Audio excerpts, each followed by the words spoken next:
네, 우선 먼저 평범한 제 이야기를 이렇게 다른 성도분들 앞에서 나누고 계신 하나님께 먼저 영광을 올립니다. 제가 예수님을 구주로 영접하고 말씀을 묵상 시작하기 시작된 것은 제가 2021년 9월 말에 혈액암 4기 판정을 받고 난 뒤였습니다. 매년 1년 2차례 정도 건강검진을 받은 저였는데 진단을 받고 나니 무척 많이 암담했습니다. 근데 그 순간 문득 내 몸은 더 이상 사람의 힘으로 나을 수 없고 인간을 초월하는 나를 치료하는 능력이 필요하겠다는 생각이 들었습니다. 그때 마침 하나님이 계획해 주신 지인이 저에게 2001년 특세 영상을 공유해 주면서 분당 우리 교회를 추천해 주어 다니게 되었습니다.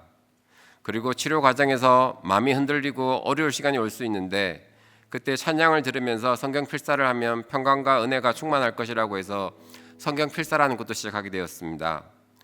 주일 예배를 드리다 보니 큐티, 새벽 수요 예배와 금요 기도가 있다는 것을 알게 되었고 찬송가 외에도 우리들의 찬양이 있다는 것을 알게 되었습니다. 그때부터 저의 일상은 성경, 찬송가, 예배를 위한 태블릿 필사노트가 전부였습니다. 입원해서 항암 치료를 받을 때도 마찬가지였습니다. 그래서인지 몰라도 병원 간호사님이 한 번은 저에게 병실에서 늘 예배 설교 듣고 찬양 듣고 필사하시던데 혹시 목사님이 아니냐고 물으신 적도 있었습니다. 그때는 말씀 묵상 기도하는 방법을 몰랐기 때문에 예배 드리고 예배 때 목사님들이 설교해 주신 성경 구절을 계속 읽고 예배 때 드린 찬양 중 저를 뜨겁게 해준 찬양을 시간 날 때마다 듣고 필사하는 것이 제 일상의 전부였습니다.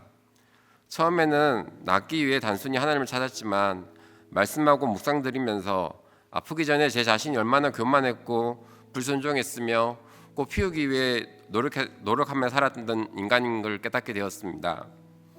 22년 1월 1일부터는 제 삶은 그리스도 중심 성경 읽기와 함께 투병 생활을 시작하게 되었습니다. 일어나면 떠오르는 찬양을 들으면서 아침 식사를 하고 교회에서 제공하는 오늘의 큐티를 하였습니다. 그날 읽어야 할 성경을 읽고 오디오로 한 번 더 성경을 읽고 새벽 설교 말씀을 들었습니다. 설교를 통해 혼자 성경 읽으면서 간과한 하나님의 가르침과 성경을 더욱 이해하게 되었고 설교 안내해 주는 기도 제목을 가지고 기도를 하게 되면서 기도도 좀 더 쉬워지고 익숙해졌습니다. 오후에는 성경 필사하고 성경을 들으면서 산책을 1시간 정도 하였습니다. 그리고 저녁에는 예배를 드리거나 아니면 리딩 지저스 등을 읽거나 예전 설교 말씀을 들었습니다. 22년 1월 초에 중간 검사를 하게 되었습니다. 검사 결과가 나쁘면 약을 바꿔야 하기 때문에 매우 불안했는데 저는 준비도 안 했는데 먼저 새가족 담당 목사님이 전화 주셔서 바나바님 통해 연락받았다며 전화로 기도해 주셨습니다. 저를 긍휼히 여기시고 하나님의 은혜를 구한다는 간절한 기도를 들으면서 휴대폰을 통해 성령님이 저를 감싸 주신다는 것을 느꼈습니다. 목사님의 기도에 하나님이 응답하시고 은혜를 주셔서 검사 결과는 완전 암이 사라진 관해이고 치료 전 상태는 하위권이었는데 치료 결과는 상위권이라는 이야기를 들었습니다. 그때서야 항암 전 제 검사 사진을 봤었는데 몸 전신이 검은색의 세포로 가득했었습니다. 작년 1, 2월은 코로나가 극심할 때라 집에 혼자 있었는데 다행히 제 옆에는 하나님과 교회가 있었고 또 매일 해야 할 말씀 묵상과 예배가 있어서 힘든 시기를 잘 보낼 수 있었습니다. 당시 주변 사람들이 코로나 때문에 찾아가지도 못하고 외롭거나 심심하지 않을까 걱정이 된다고 했는데 저는 그때마다 성경 공부하느라 바쁠 틈이 없다고 자신 있게 이야기하였습니다.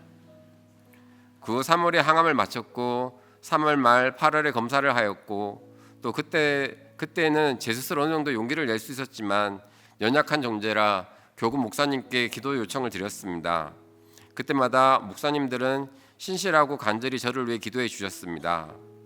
하나님의 은혜와 성령 충만 덕분에 완전 간의 상태는 계속 유지되며 면역력도 올라오고 있다는 결과를 받았습니다. 1시간이 넘는 먼 거리였는데 작년 8월과 올 2월에 교구 목사님과 전도사님이 신방을 와주셔서 집에서 같이 찬양 드리고 말씀 읽고 설교 기도해 주셨는데 기도해 주실 때 집안이 따뜻해지면서 가득한 느낌을 받았는데 이게 하나님의 임재하심을 느낀 거라 생각합니다. 22년 9월 제자 양육을 하게 되었습니다. 웬토 집사님의 헌신 덕분에 저는 성경에 대해 좀 더 입체적인 이해를 하게 되었고 과제를 하면서 말씀의 참뜻을 모르거나 잘못한 부분을 조금씩 다 알아가게 되었습니다. 1대 양육 제자 양 1대1 제자 양육을 통해서 저는 모든 것이 말씀으로 설명되고 말씀으로 성령 충만하게 되고 살아갈 양식을 준다는 것을 깨달았게 되었습니다. 1대 양육 제자 양육을 마치면서 물뜨는 하인이 되고픈 저에게 하나님은 평신도 사역을 주셨습니다.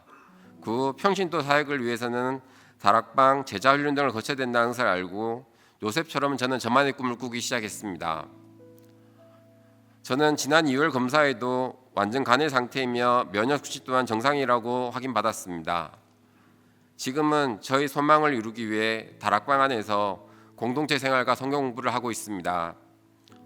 앞으로도 이와 같은 은혜가 제 삶에 계속 이어질 수 있도록 함께 기도 부탁드립니다. 감사합니다.